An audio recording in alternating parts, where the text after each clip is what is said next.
set up by Ace of Base. Tariq just touched down back at NPH HQ. Yes, sir. Fresh off that little AAU tour. Nike Peach Jam, Under Armour.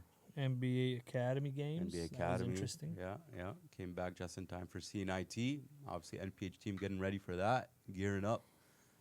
Starting this Thursday, that should be good. And then you're going, you got a little bit of a world trip after this, or what? World tour. We're on tour right now. Yeah. We got so CNIT. Let's focus there for a second. We're in St. Catharines. We're in Burlington. Mm-hmm. We're in Scarborough. Yep. We're in Hamilton. Mississauga. Yep. 5 venues going on. So we got 5 cities. Yep. Right there. 120 teams. Gonna check each one. Okay. Yep. Then, I don't know if you know about this one, Joe. Heading to Ottawa, the nation's capital, next week. Gonna check in with my O-Town people. And then Quebec as well while you're there. you know I gotta skip to my loot to Montreal Yep. for a few days Yep. before fly out for the big one, Saudi Arabia. Jeddah, Saudi Arabia for the FIBA Asia Cup, the big boys. Yeah. Asia Cup. That should be interesting. Yeah. A couple Canadians playing on some of those teams, right? Oh yeah, Jordan, Freddie Ibrahim, Yeah. Jordan. I mean, if I gotta look at the full rosters, but I'm sure there are at least a couple Yeah. between all the different countries. It's gonna be a big trip. Cultural integration for my guy Ace, going to Saudi for the first time. It'll be my 3rd time there. A lot of big things going on. I'm not gonna get into it now. That's a whole episode. But the cool thing about it is you're gonna see the Middle Eastern countries.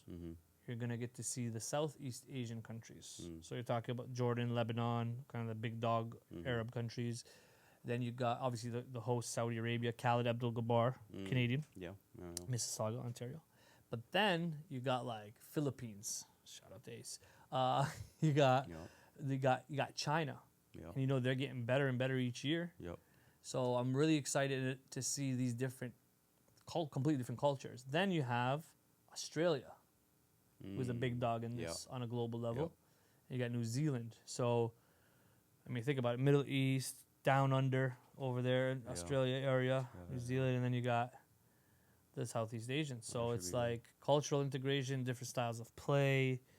But there's a lot of, it's a big world, man. There's a lot of opportunities that are going to be developing and that we're developing out there, both for our Canadian talent, pro level stuff, as well as, you know, educating the grassroots level on, from an early age, on what you could do with basketball and how far it could take you. Yeah. I mean, shoot, Travel it's the taken world. me all over the world. It's taken you all over North America and the world to come. So that's what I got on tour. exciting. And then I That's had back to exciting. Florida right after, Yeah, man. yeah. So That'll probably take us right into getting ready back for NPA, WNPA. yeah, So it's basically all preparation. year. All year We round, perform so. at the level we prepare, right? Yeah, that's true. So tell us about your little live period trip. How's that? Man, it's a lot of action packed.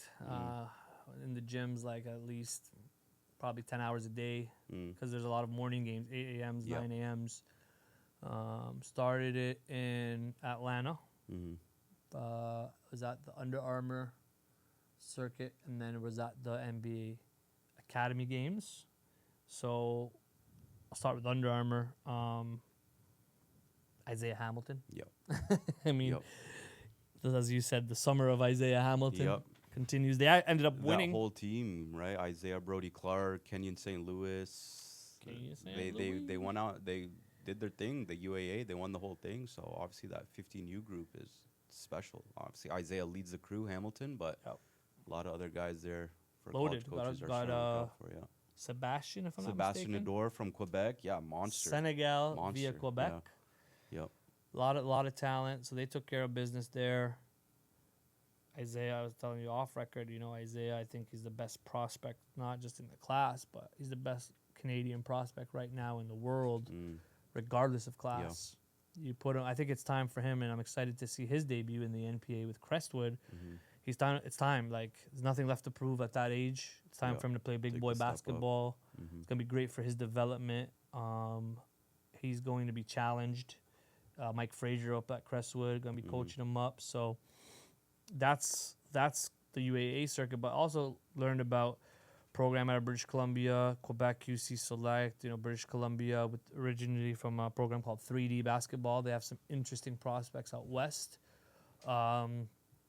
And got to see a couple different Adil Sahabzada over the head coach of the 17U Texas Impact that won the CNIT last year, same age division, different squad, but he led the team to Under Armour championship for the 17U. So it was like the Canadian Impact on both levels. And he was coaching at the U19 FIBA World Cup too, That's right. He was with Mali. Yeah. Shout out to Adil. It's been a big summer for him. Shout out to Adil. Yeah. So that was Under Armour. I'm sure I'm missing some other, players one-offs and stuff. But and then the NBA Academy stuff as well. Lana Agbelis, made a statement out there. I mean, I'm gonna throw this one to you in terms of, you've seen him a lot. I've seen him a lot through the ecosystem with Juku. Like, break it down for me in terms of what you've seen that's leading up to this point, and then I'll kind of add what I saw. Yeah. So obviously we've seen his growth over the past few years playing in the Showcase League with Juku, and at that time he was physical and stood out right away on the defensive end with his ability to protect the rim and guard multiple positions. But over time, every time we saw him, he just kept getting better, adding to his offensive game, showing a little bit more. So like not just being a big guy, being a little bit of a wing, to operate on off the bounce, on the ball, and do a little bit of everything with a good motor. And then he gets to Crestwood.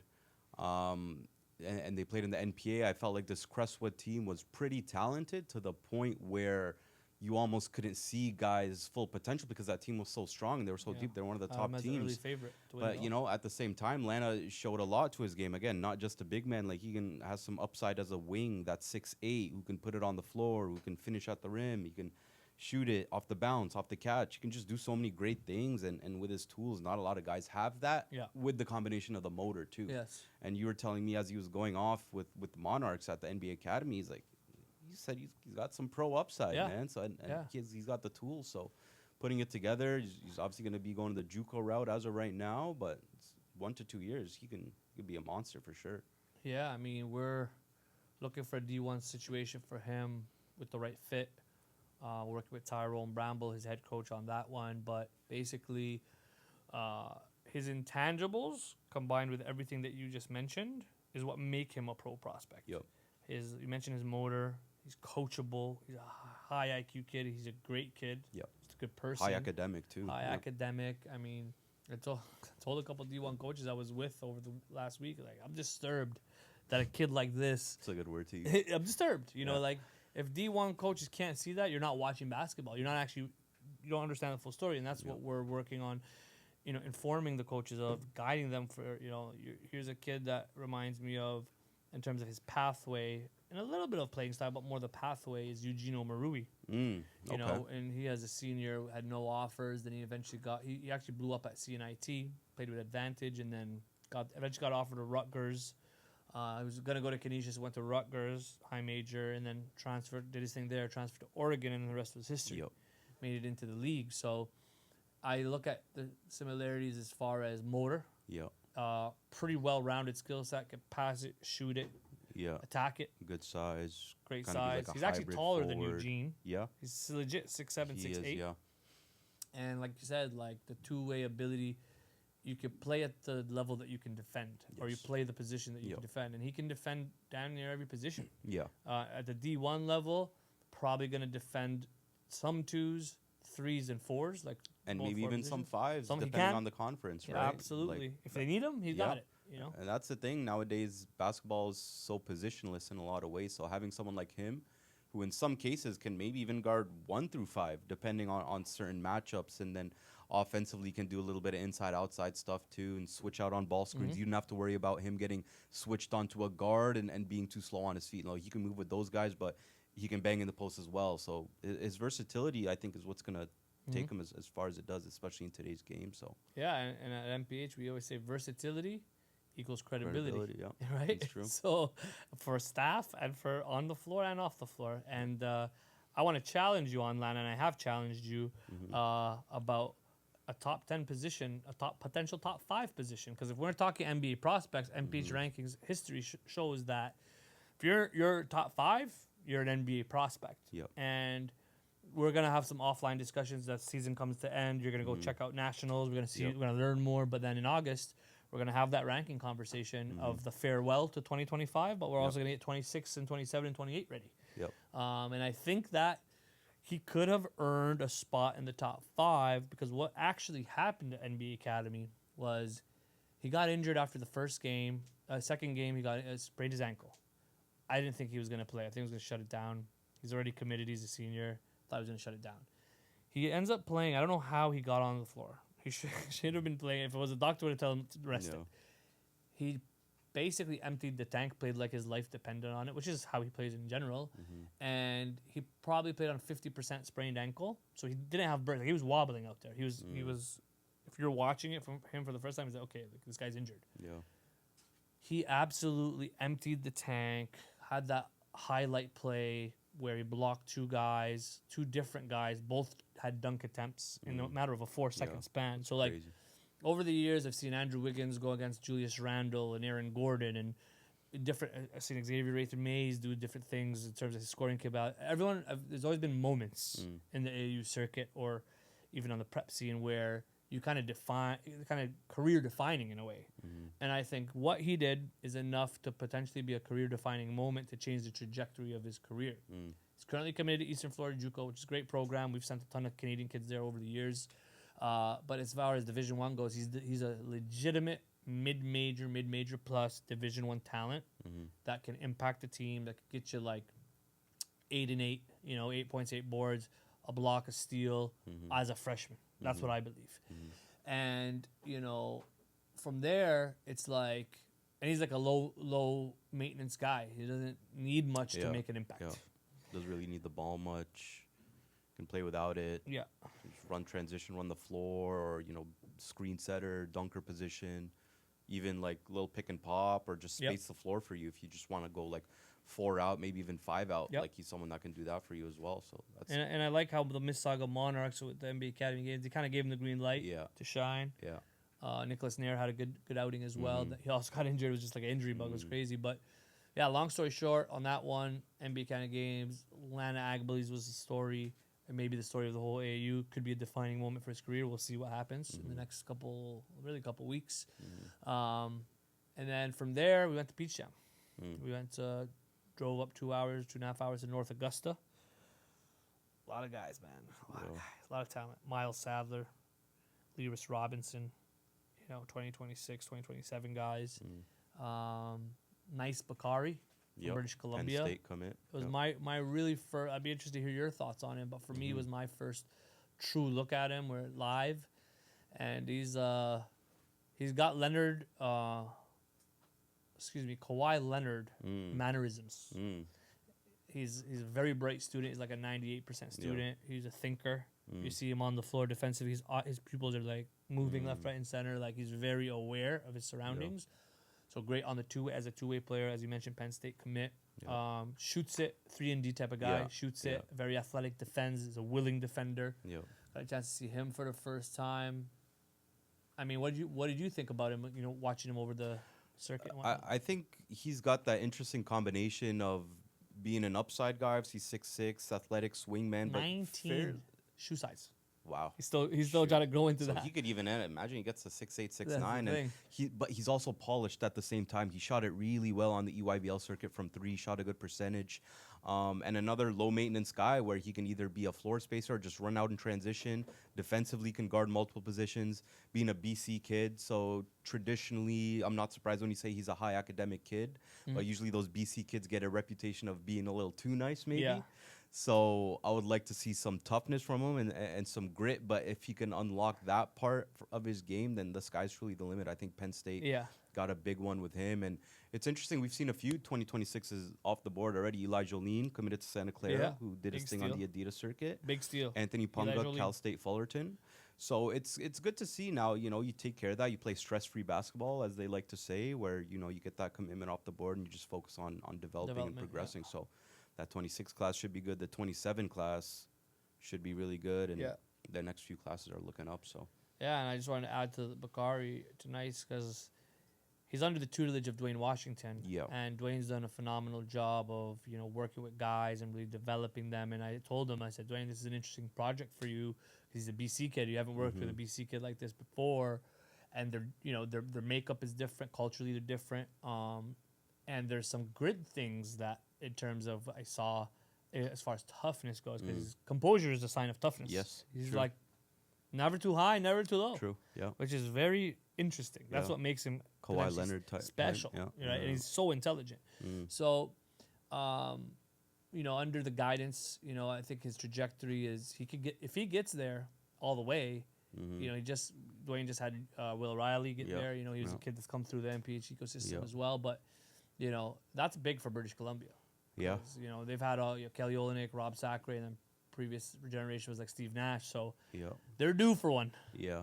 Out in BC. Brandon Clark was kind of like the unofficial one. True. Type of thing, yeah. Right? Adopted Canadian. Yeah. But Trey Lyles for Saskatchewan. Yeah. That's interesting. You know, so there's a lot there. Caleb Roberts, you know, he's a dog. He is who he is. You know, he was a guy that's, you know, consistent in terms of performance production. A lot of guys on that U-Play squad that we're going to be seeing this fall, winter again. You know, a couple guys on Fort Erie. You know, Caleb Roberts with Ridley, but you know, Malik Giuseppe Kitson and Promise Landu. Landu. He got injured a little bit, then got back on. You know, got things going. It's tough, man, for AAU. It's like you have 3-4 months to get all these players, get them all together, get them on the same page, chemistry.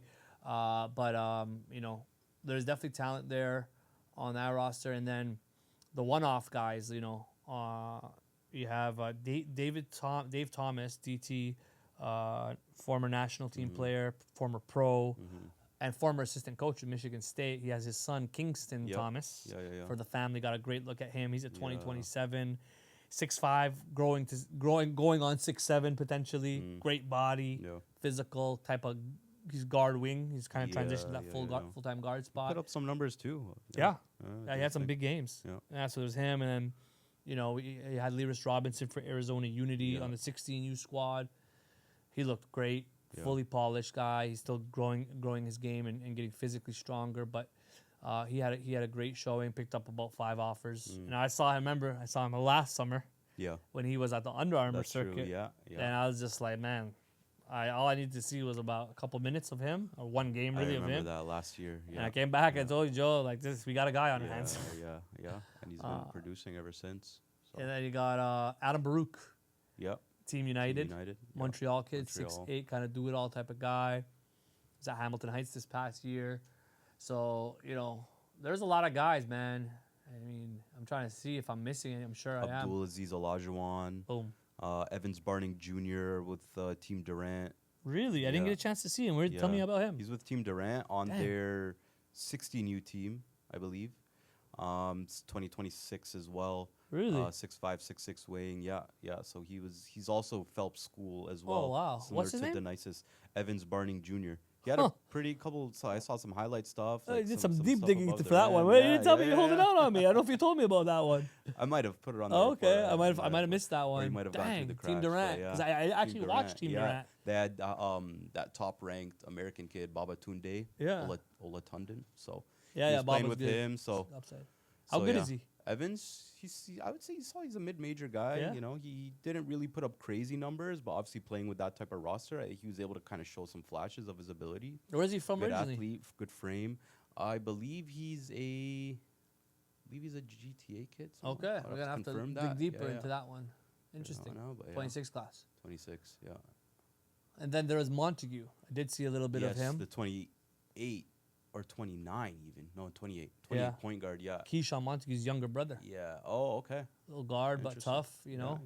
And then I actually saw Genesis squad. They have some young guys. It was cool to see. Shout out to David Kapinga, the head coach there. NPH alumni there from Calgary. They had a coaching staff of East and West, Ontario coach, Alberta coach, and then they had a roster.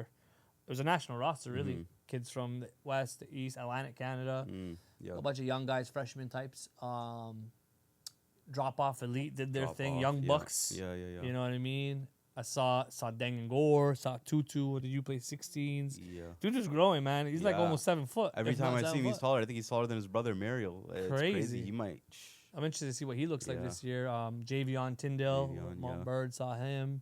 Steph Illich was also on that team. Big fella with Tri-City Prep. We'll see him again. So, man, it's exciting. Like, I think it's great to talk about it because it puts things into perspective. The UPlay guys didn't perform well as a team this year, but there is a lot of talent on these rosters. 16U coached by Steve Houston.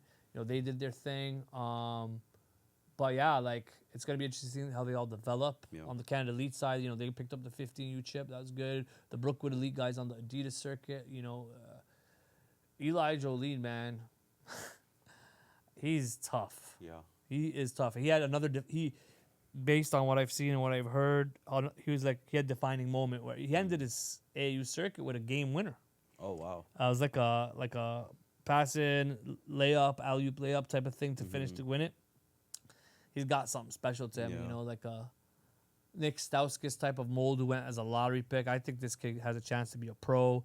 Again, he's going to Santa Clara, which has a reputation for developing big guards. Jay Williams, a few other NBA Brandon guys. Pajimski. Yep. I remember you said that, what was it, the beginning of this prep season for Eli before he had committed, right after he hit that crazy growth spurt. I remember, I think it was his dad that told you about it right before that prep season started and before he got situated at Fort Erie. It's like, yo, this kid grew from something like 5'10", 5'11". He was at a Hunsick out there in Quebec. Yeah. Crazy. And usually guys that hit that type of growth spurt have there's like an adjustment to be made physically, but he still looked fluid. Like athletically, he's still good. Like he'll get up and like very cock it back. He's a high major athlete. Catch and shoot from NBA range, put it on the floor, and he's got a little bit of like a mean streak to him too. Like high major athlete, high major skill set, high major mentals. Yep. He's a high major. Yep. And a potential pro. Yep. You know, if he goes first round, one day, you heard it here first. And he might be the number one player in 2026. How about that one for a bomb? Tell me who else. Wow. Tell me who else is in that conversation. But he's definitely in that conversation. He's definitely in the conversation. I just think Miles Sadler has done too much in terms of a production standpoint. Miles. And love Miles. You know I love Miles. He's made that case time after time. Miles number one point guard. Yep. Eli's number one combo guard. Yep. It's who else would you say is in that picture? I mean, Arafan Dayan, we got to put him in there too because he's in there as well. Canadian import. The nicest Bakare, we just talked about him. Penn State commit. That's a good class. Kamai Samuels, Promise Landu. Wow. Caleb Roberts. A lot of people were talking about 2026 as not a strong class. I heard a lot of that talk in the AAU circuit, but when you actually put things into perspective, and then you have guys like Malachi Richmond and Patrick Anamali who are still relatively under the radar. Oh yeah, Edge is coming, guys. Calgary's coming. Shout out to Edge Prep. Yep, they're on Genesis too. So they added Kean Tyson. Yep, sleeper. Yeah. He hit that massive growth spurt. He's going to be at Edge as well. 6'8", 3-and-D. Yep. Jordan Charles just had an amazing summer in the World Cup for the U19, so he's in that class as well. I find the 26 class is very guard heavy. A lot of great guards. We talked about Miles and Kamai, Jordan, Eli, Caleb Roberts, Colton Crowdis, Rokeem Green, Malachi Richmond. Dang. A lot of high-level guards, both point guards, combos, some two guards, and then some wings in there as well, and then. So it's good. That's the thing. A lot of times with the Canadian kids, like we saw it kind of happen with Will Riley in real time, and a couple years ago with Shaden Sharp. Sometimes it's literally overnight with a lot of these kids, where over here in Canada, all the people in the community, whether it's us or their coaches or their trainers, the upside is always there and they're always being talked about, but all it takes is one game and it changes their trajectory forever. Like Shaden Sharp did it that one summer. He became the #1 ranked overall player. Yeah. Will Riley did it with UPlay and Phelps as well. Now he went first round in the draft. We saw it just happen with Isaiah Hamilton. So it's kind of like nobody really knows about it until it happens on the state side at least. We know about it. But we know about it. We're trying to tell the story. We're trying to, communicate it to the world because we know we have the talent here. Pay attention, college coaches. The ones that get on early are the ones that win out. Yep. We ain't here to tell you what it is. We're here to tell you what it's going to be. Not being reactive, but being proactive. Yep. A lot of guys, man, as we're just talking about it, I'm Truly, like, I mean, look, just so you know, I'm not here flexing or anything, but like this is the I just have to mention this because they're like, what is he wearing? You know? You got the girls NPH showcase ring. I just put it on right now. You had the NPH championship ring, and you got the CNIT, which is coming up this Bling, week. bling. But you know, there's a lot of talent. You know, it's not a one-off. You know, like every year we're pumping guys out. Yeah. From Canada, you know what I mean? It's we didn't even talk about the 27 class yet either. We were just talking about the 26 class and a little bit of the 25. I mean, the 20 we talked about Lears Robinson obviously, but Dengor, obviously Paulo Sarui's kind of been picking up a lot of hype as well. But like that's the thing.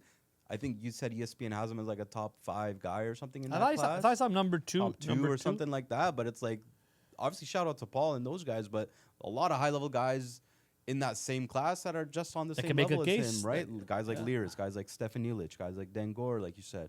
Yeah. 27 and then 28. Like I mean, Isaiah Hamilton's year, 28. The 15 UT. He could reclass to 27. He could. He likely will. Obviously, that's usually how it goes with guys at that caliber. He's already has high major offers. Villanova, Oregon have offered him, and countless other high majors have reached out about him. Texas, Houston. So that's obviously bound to happen. And I've even been seeing Kenya St. Louis has been picking up a couple offers as well after his World Cup. Coach's son, Kevin Jeffers. Shout out Kevin. He's a OG in the game. Was coaching at Eastern Commerce, and you know, anytime your dad's a coach, like you're gonna just soak up the game on a different level. Yeah. IQ. Yeah. For sure. PG. You know, you'll be seeing them out in.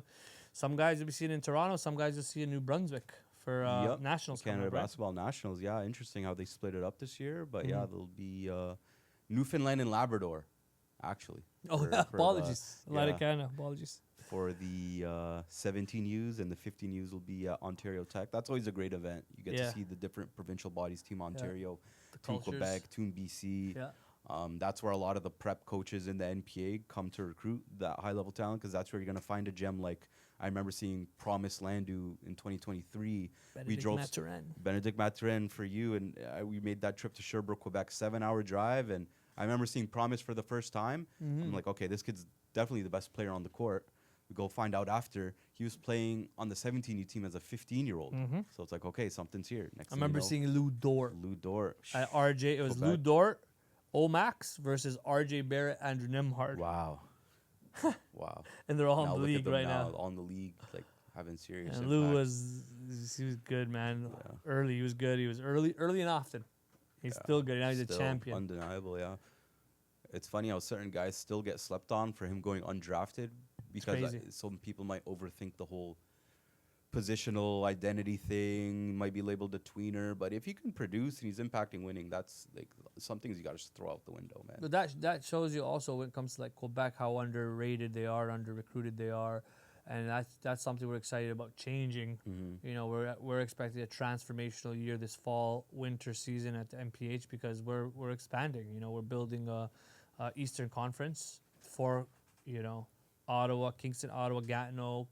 Montreal, Quebec City, and we just want to help provide that platform and that infrastructure for them to shine, because there's so much more stars. So much talent in that region. Quebec, Ottawa. I remember being at the Mariel Shayak camp, not this year, but last year. Yeah. Shout out to Mariel Shayak and the crew, doing big things. A good thing. They even, I think, put together an AAU team and the next wave stuff out there too. So yeah, Ottawa, Quebec, Montreal, that whole region, so much talent. Even like Calgary, so much talent. You'll get a lot of that like South Sudanese population that come in, and for sure a lot of high upside players coming out of there. BC, you might get some more skill based players, and then over here in Ontario, I find there's like a good blend of everything, because maybe some people from over there come here to compete. So last one for you, CNIT with CNIT coming up this week. What are you expecting? Like what are some cool storylines to follow? I know we got teams from all over the country. We got teams from outside of the country, on the state side coming. So, but I know you've been doing your research. You've been talking to the coaches. Like, who are some teams we should be looking out for in different divisions? Who are some players we should be looking out for? For sure. So, I mean, obviously, I think the notable ones are going to be some teams coming from all over, but then you got a team from Michigan, School Days Foundation. Yeah. They're going to have some 26 and 27 prospects coming in. We got Chicago Hoops coming in, obviously from Chicago, so that'll be cool. But, you're getting some interesting teams like a Hoopville Elite from Montreal. That's actually Vanier College. They basically fair ass. Yep, they're coming out. They basically put that team over there, and they're going to be able to compete. A lot of guys, 2026 6'6" wing, Ludovic Tournier. They're gonna have some players on that team. Make us the dogs, man. We love those dogs from Quebec. You got a team like TC Soldiers, which is basically Waterloo University boys. of Waterloo commits coming in and playing with that team. You got the BGC Thunderbolts, who won the Showcase League. On the TC Soldiers, you might want to look out for 2026, potential 2027, Kareem Aljabat on that squad. Yep. 6'6", 6'7" guard. Yep. He's been another hidden gem like Keaton Tyson have been playing traditional high school basketball, but they're going to be in prep this year. Yep. He's going to be on that TC squad. Yeah, he looked interesting when I saw him with the Waterloo Wolverines as well. So he just went crazy with the Monarchs. He just had a one-off tournament with them in Baltimore. And he played with the Jordan, what was it, the national U19 team? Yeah, Jordan? He was at the World Championship with Switzerland just now. It's a lot of great experience there. And then you got BGC Thunderbolts out of Ottawa, who won the last 2 NPH Showcase Leagues. There's a lot of talent. And then the grade 11 division, I think, is going to be pretty good. Collective Elite's got a team.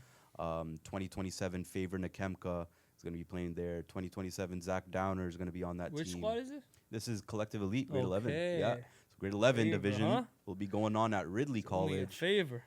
Grade 12 will be at UTM, so it's like there's a lot of back and forth. Where do you go? Where do you go? You got to schedule it out. We got the schedule dropping today. I'm going everywhere. We're going to be able to kind of loop around. You got to cover ground. And watch them all.